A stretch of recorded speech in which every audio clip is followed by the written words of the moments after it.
was just taking a look at that quote again. Everything rises and falls on leadership. And it's actually true. I can give you, at least right now, 100 examples of how literally everything rises and falls on leadership, particularly in our nation, Nigeria, from federal, state, local government level. So today, we're taking on that very thorny issue of leadership. We're taking a different perspective to it, a different approach to it entirely. But this is one conversation you do not want to miss. We have joining us on the show this morning to walk through and troubleshoot leadership in Nigeria, Aishat Agbaje. She's Executive Secretary, Lateef Jakonde Leadership Academy. She's right here with us in our Lagos studio. And joining us virtually is, God bless, Otubere Global President, ready to lead Africa, a U.S. White House-led Summit for Democracy Global Ambassador YDC, joins us virtually on the show this morning. Ladies and gentlemen, welcome to the Morning Brief. Thank you for having me. Good morning. Thanks for having me. So let's get into this. We're tweaking things a bit and approaching it from, I don't want to say bottom up, but age-wise, right? Bottom up, because this is a young panel, essentially. And I'll begin with you, Aisha, because you are in the mix when it comes to empowering people with leadership skills and knowledge. Absolutely. But again, let's take it from another dimension. When we say leaders in Nigeria, we look at the president, those in the Senate, National Assembly, governors, local governments, chairmen, and the rest. And rightfully so. They are the leaders. We elected them to do the job. And yes, we'll keep paying attention to them and putting their feet to the fire. But I want to also spread this and talk about the leaders we have in civil service, for example, the civil servants. There's some sorts of leaders. So when you look at the whole leadership conversation in Nigeria, when you troubleshoot it, where do you see the major challenge being? Because we promise a lot, but we deliver very little when it comes to leadership. So for you, where is that challenge in leadership? So the challenge in leadership for me is everybody. It starts with everyone, because people step into leadership positions from home. So what you are in the home, or what you've learned in the home, is a reflection of who you will be in society. So we are all leaders in one space or the other, whether we lead the home or we lead other young people, or we lead our community. Even you being here, you're sort of leader, you're anchoring this conversation, you're leading. So it's essentially, like you said, where is the challenge? The challenge is from the bottom. That's where it is. And I think that we always find it very easy to sort of pull ourselves out of the accountability sort of spectrum and leave it with those in those structures, whereas we are also a reflection of those in those structures and in those systems. And that's what we teach at the Lateef Jakonde Leadership Academy. It's literally active citizenship. It literally starts with, with us. So I always give this example. So let's take it just household way, right? Let's take it to the household space, whereby you have a sort of underage domestic staff that is not going to school, right? And you're treating them a certain way. And eventually, maybe that person in the home, that leader in the home, steps up to a leadership position, maybe local government chairman, president. There's no way they would understand the fundamentals of leadership when they've not gotten it from home, when they've not started well from home. Eventually, you will find that what they will reflect is a status quo, as opposed to something innovative or something that solves the problem we need. So essentially, the challenge is with everybody and what we know. And it's also, the challenge is for me also something I align is individualism. We are very individual, we are very filled with the individualism perspective, whereby we sort of neglect what our role should be, what's the power of one. We forget the power of one. What does that look like? And that's what we teach at the LGLA. Power of one. Yes, fantastic. Power of one. God bless. I'll come back to you on this. We're going to have a big panel discussion. God bless. You've been in the trenches, so to speak, and I had to use that. So you've been working on this leadership troubleshooting here and there. Do you agree with Aisha? I mean, when you look at the perspective from where she has taken the conversation, she has looked at it from what the individual does. Because at the end of the day, the SI unit of leadership is what the individual is, the understanding of the individual, you know, with respect to what they do and how that impacts society. So the power of one is critical, but the power of one cannot be understood without education. So the power of one is a very serious concept that societies rise and fall on that philosophy. I agree with her from the direction that it is what you are at home that you technically give when you go to the public. So yes, these are like, you know, issues when it comes to leadership. And of course, you can't have leadership if you don't have the individual. And it is the individual who understands responsibility, understands the broadness of their impact and their contributions that make society what it is. Because society is all of us in our individual uniqueness coming together through the social contract that gives us an idea that the collective have not become one, and that is the society. But again, the one is at the center of the conversation. So in that regard, I absolutely agree with her that the power of one is very, very important. Well, interesting. The power of one, it's a good way to look at it when you consider that everybody is important and everybody takes on one form of leadership role or the other, depending on where they sit. But I'd like you to take a look at it from this perspective. The resources and the power for decision-making are concentrated in a few of some of us. You know, and some have identified the challenge that we have in this climb to be that we run really a monarchical system stemming from where we're coming from. You know, where we had the kings, you know, where we had the feudal system in the north, and you know, and all of that. And we're now trying to superimpose that on a democracy, and it's not working.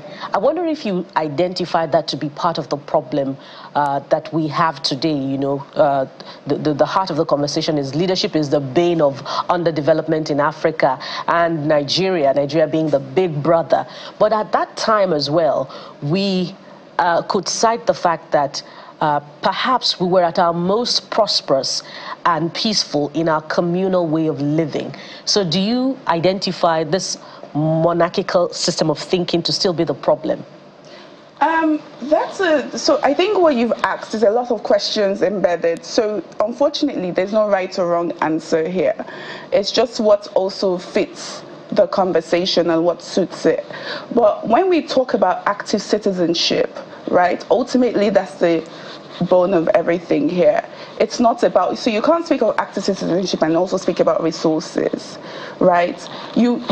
So I can give you several examples of maybe someone like Tunde Onakoya.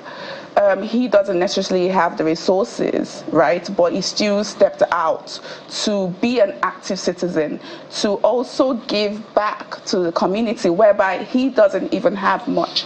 As a result, the community gathered around him to support him, to lift him, because that's an example of an exemplary citizen. And that's where the focus should be, not about resources, because if we all think about resources, I don't think any of us has much, really, to be honest with you. So we don't have much to go with. So if I say I need 20 million naira to do something and I don't have it, so does that mean I now sit down and don't do anything? Absolutely not, right? So it really goes back to active citizenship. What are you? What do you want to identify as? What's your passion? How are you going to impact society? It's understanding that you do not need so many things to impact society.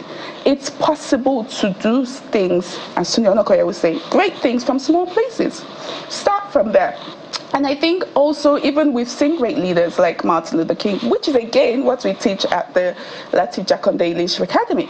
We've seen great leaders like such. I don't think he's a billionaire. I don't think he's a millionaire. I don't think he has houses or assets. But did he step out with his church to sort of fundamentally change the landscape of things and also push for non-direct, non-violence actions?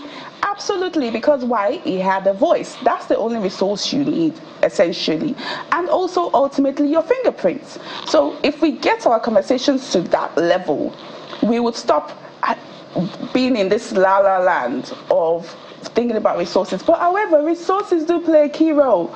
Also, in one spot, you have to find where you situate in the community first before you start thinking of resources. Or else, even when you get those resources, you won't know what to do with it. Right? So what do you identify as? Where does that conversation start from? Which is why we're also very targeted at young people. And this program, by the way, was started by Governor Babajide Olusegun. So it's very targeted at young people. How do we start them? How do we groom them from such a young age whereby they start understanding that you still have the power to influence and you still have the power to impact. Power of one still, and that's conversation. Again, none of these subjects do not go without its flaws. None of these subjects go without its gray areas. There's always going to be gray areas. But does the benefit outweigh the disadvantages? Absolutely. And that's the concept we should look, or parameters we should look at it all from. Well, do you agree, sir, that we're too focused on resources?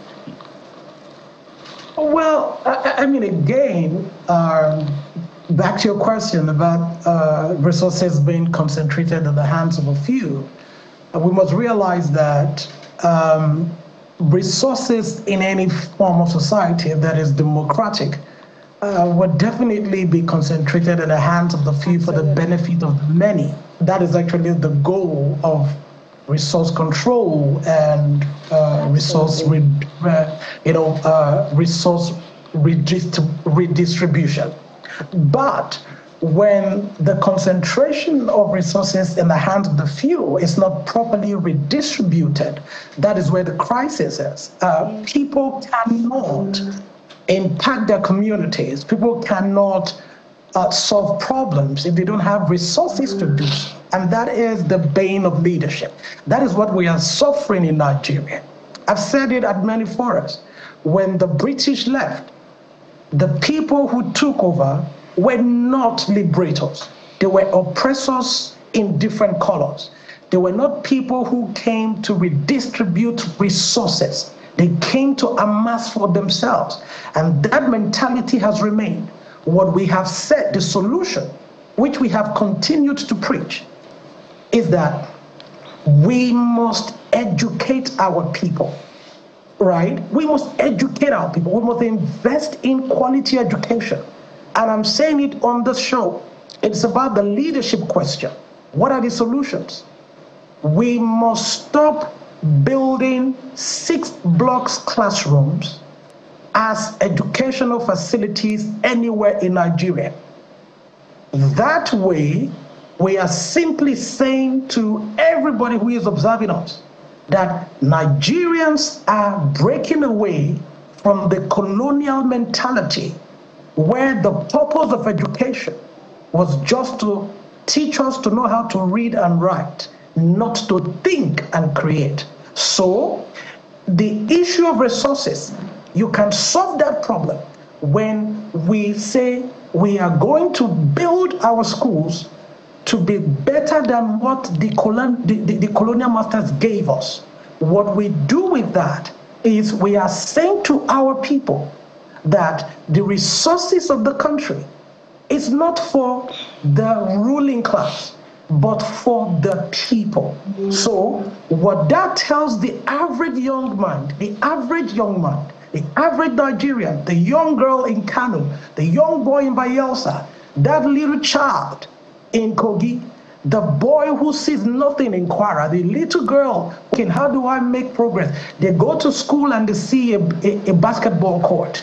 They go to school and they see a lab that is functioning. They go to school and they have a playground. They go to school and they can practice sport. It gives a sense of responsibility to everybody that the resources that the state has is not for a select few, but is now redistributed in form of education. So the leadership question, you begin to solve it from providing education that liberates the individual, because this is how life works, my people. Education is the progressive discovery of your ignorance, so that you are able to act on the necessary steps that you need for your society to move forward. So do I agree that resource hoarding is a problem in the country right now? It is. But again, I just want to answer a question that you asked about our monarchical mentality to leadership and the idea of modern democracy. When I was in school, I read political science and public administration from the great University of Benin.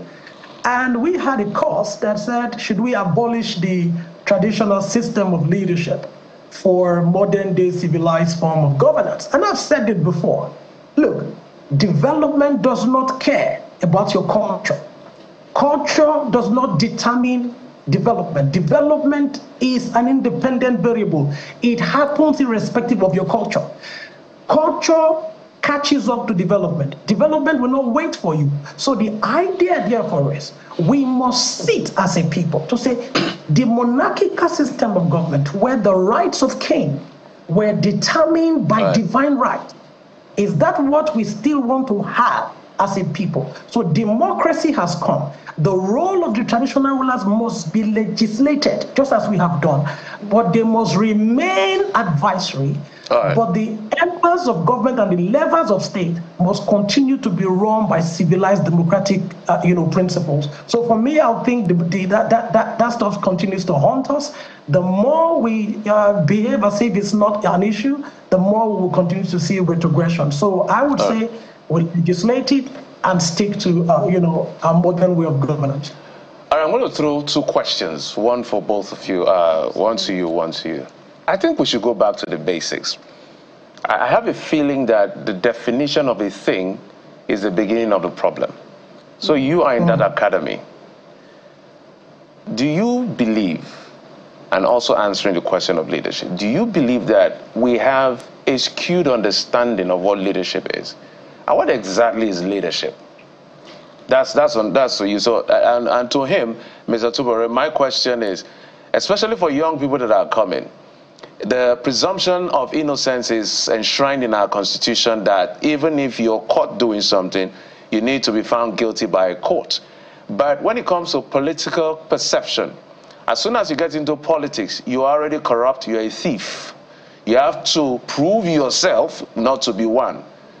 How will young people get into that space and make a difference? I hope you get my drift. So two different questions for both of you. Yes, thank you. Because I know that if we did stay on politics, it would, we'll spend the entire day on that topic and democracy. Do we have a skewed narrative or perception of what leadership is? We do. We don't understand it. And I think, and I'm not talking about elites. I'm talking about the actual layman. I don't think we have an understanding of what it takes. And that's why when we go out, or maybe we go into our communities, you dropped a piece of bottle of water, empty bottle of water, we don't understand the consequences. And we don't understand the ripple effect of those actions. Same way when I drop this on the floor, a piece of paper, I don't understand the ripple effect of those actions. However, leadership would be me then taking the initiative to pick up that bottle of water when I've seen it, empty bottle of water when I've seen it on the floor, pick it up, and then trash it away and do the right thing with it. That's leadership. That's what it fundamentally is. Being able to cover those gaps for others, and also community. There's no leadership without community. There's no leadership without followership, right? We need to get that point clear. There's no leadership without followership. There's no leadership without community. It's a collaborative initiative, right? Because it's ultimately, if you're able to understand the concept of followership, you would understand the concept of leadership. You would go into those systems, and really then change those systems, because collaborative initiative will be a thing for you. You would work with others. You would not think anyone is above you or this, because why? You're thinking about community, you're thinking about impact, you're thinking about influence. And that's what leadership is about. And I think I defined it the other day in our group, whereby you cannot define what leadership is and not add impact to it in some sorts. Yes, there might be power, influence, but there must be impact. And the impact to change lives, to change communities, to go into those systems and understand that you're not here alone. You're here together collaboratively. Even when they say God made Adam, he made Eve, because it's not a one person's job, right, to create nations, right? So you must be able to come together and think about the future and think way ahead. And that's what we teach at the academy. It's really understanding the fundamentals, which is what goes back to my last point. There's no right or wrong answer. There's only solutions, right? What works? What is suitable? What can we adapt to be flexible and to sit in our systems today? And that's what it is. And that's what we are teaching young people that are with us. And when they come into, part of our fellows that come into our academy, what they are learning is that even when it comes to the systems of government, budgeting, they are looking at it, they're understanding why government prioritize one way or the other, and how the budget goes to a certain space aside from another space that needs it. It's not a size fit all. I don't want to drag into strong politics. No, let's not do that. Yeah. I'm just letting you know. Don't worry, I've given you the strong political question. So maybe it's time for you to respond. I think for me, it is an unfortunate reality that you are already termed corrupt by the people even before you get into politics, or even the minute you emerge. And I think in the last 2 days, I have seen videos of serving. So one is, I saw a senator who said, "We steal to share to the people." I'm just quoting the senator. And then there was another political stakeholder who alleged on national television that a senator's election was manipulated for him. So if you have these acknowledgements on TV, I'm sure you have your answer. So the person who gets into office is seen from the prism of the fact that, oh, this is Nigeria, and so we did one.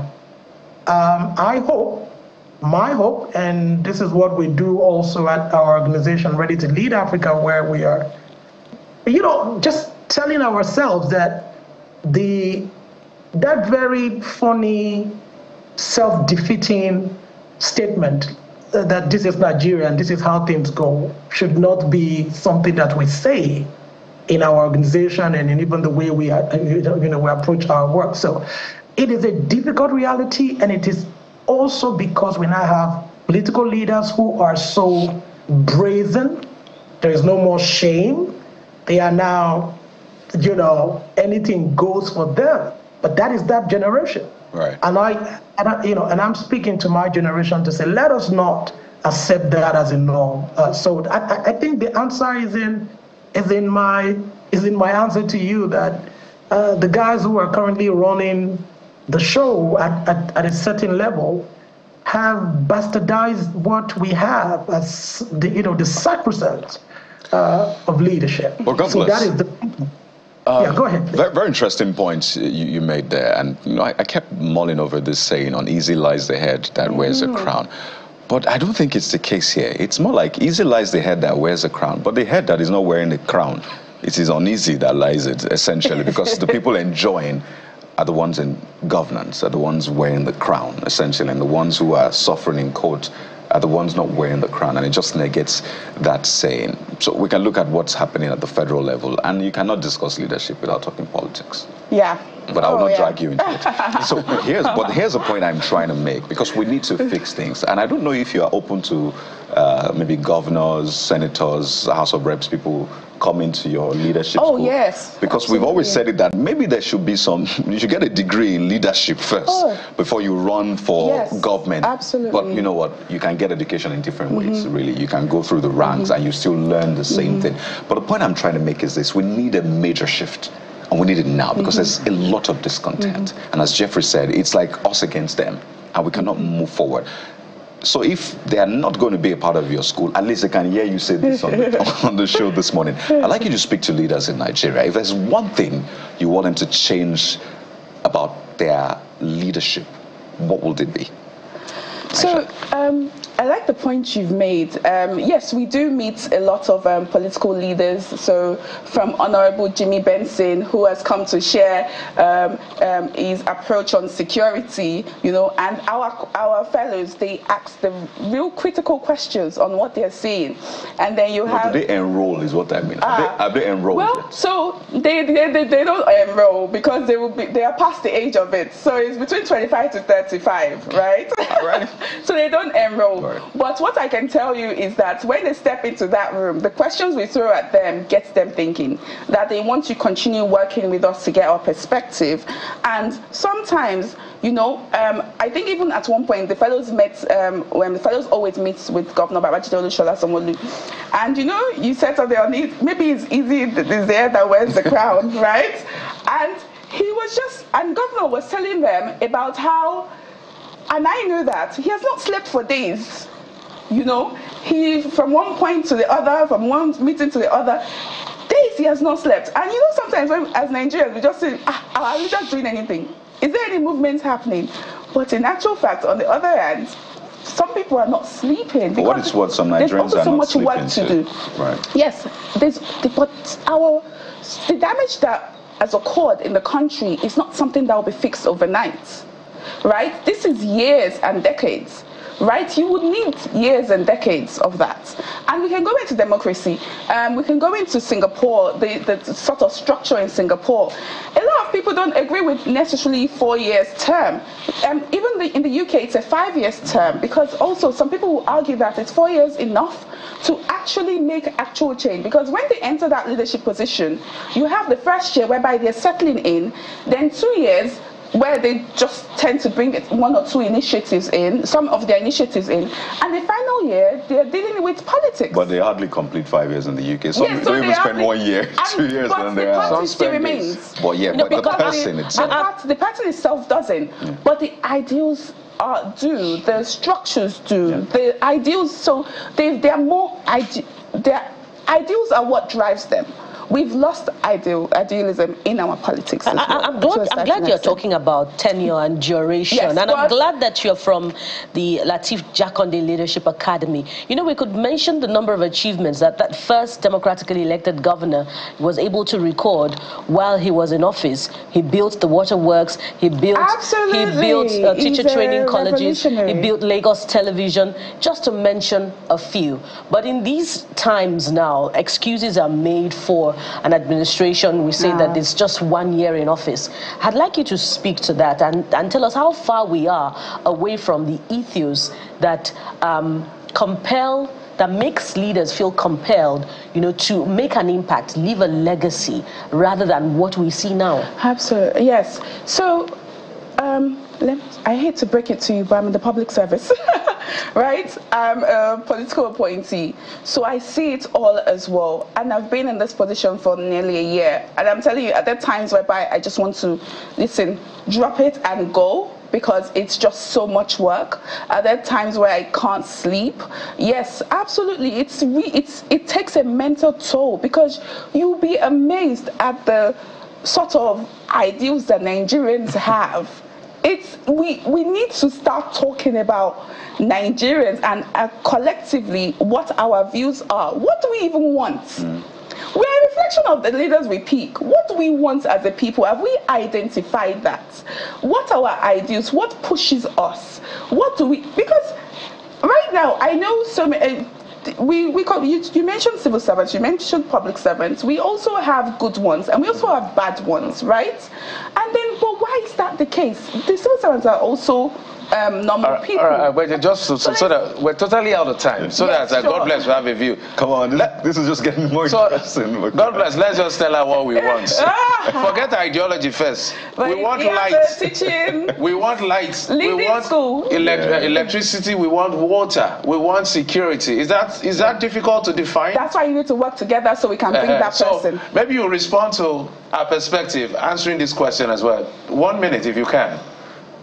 Okay, I mean, for me, I just think that we have too many unambitious people who have been fortunate and unfortunate to come to the place of leadership in Nigeria. I call them low ambition human beings.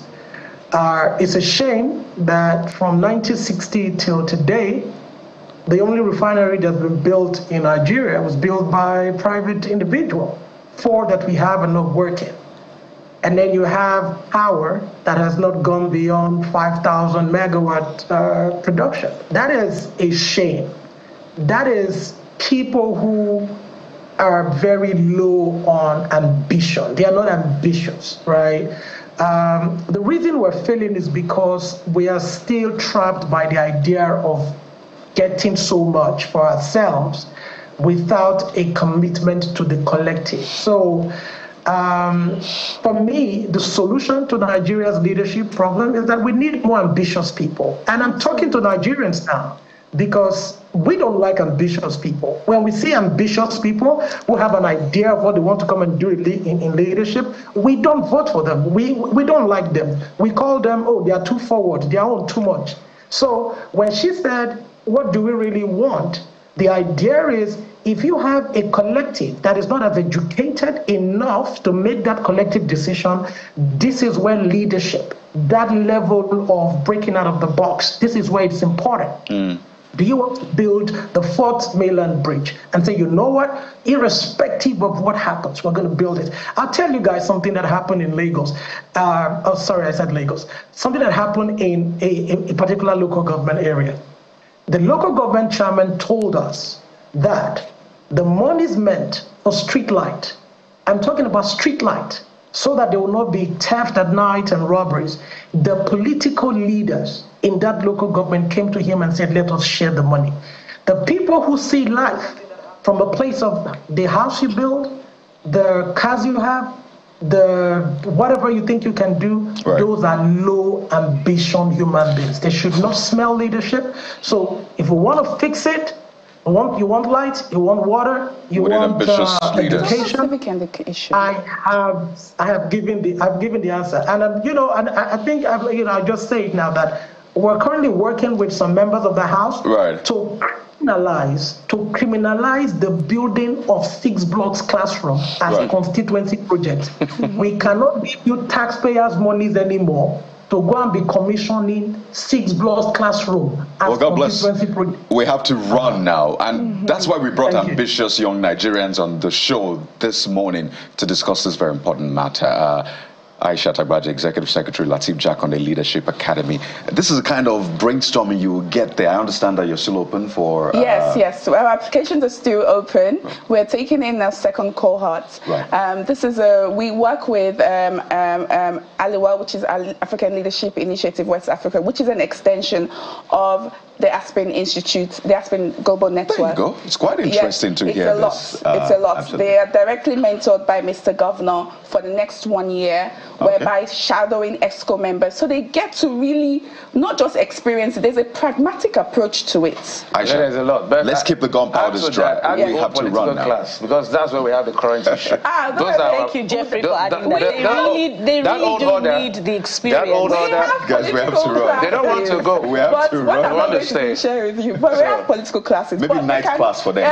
Provide a night class for them. They should go on www.ljla.academy to apply to join this new cohort. God bless Otubere, Global President, ready to lead Africa. I would like to thank you so much as well. Thank you for being ambitious young Nigerians and wish you the very best.